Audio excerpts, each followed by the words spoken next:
Xiriirka kubadda cagta ee Yurub ee UEFA ayaa shaaciyay halka lagu qabanayo finalka Champions League ee xilli ciyaareedka 2023 ilaa 2024 iyo taariikhda la ciyaari doono, waxaana farxad weyn ay u soo hoyatay kooxaha horyaalka waddanka Ingiriiska ee Premier League ee koobka difaacanaya oo waddankooda lagu qaban doono. Man City oo u dagaalamaysa in markii labaad oo xiriir ay ku guuleysato koobka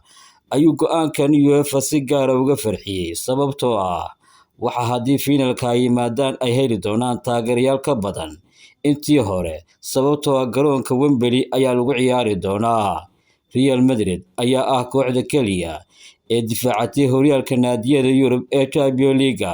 tan iyo intii uu dib habeynta lagu sameeyay sanadkii 1992, waxayna 3 jeer oo isku xigta ku guuleysteen sanadihii 2016, 2017 iyo 2018.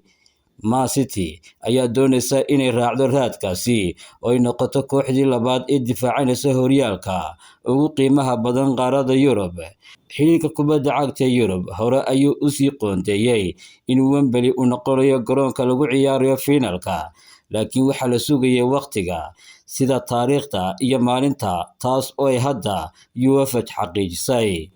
Finalka Champions League ee 2024 oo ka dhacaya garoonka Wembley ayaa waxaa la ciyaari doonaa maalin Sabti ah oo ay taariikhdu tahay June 1, 2024, waxaana hore looga soo dhigayaa finalkii ugu dambeeyay ay Man City ku guuleysatay oo la ciyaaray June 10. Magaalada iyo garoonka magaalada London ee caasimadda England ayaa martigelin doonta finalka Champions League ee 2024, waxaana dib u helaysaa martigelintii hore loogu go'aamiyay sanadkii 2020 ee looga leexiyay xanuunka coronavirus-ka. Waxay noqon doontaa markii 8aad ee ay London martigeliso finalka Champions League, waxaana ka horeeyay 7 jeer oo kala ahaa 2013, 2011, 1992, 1998, 1999, 1998 iyo 1963.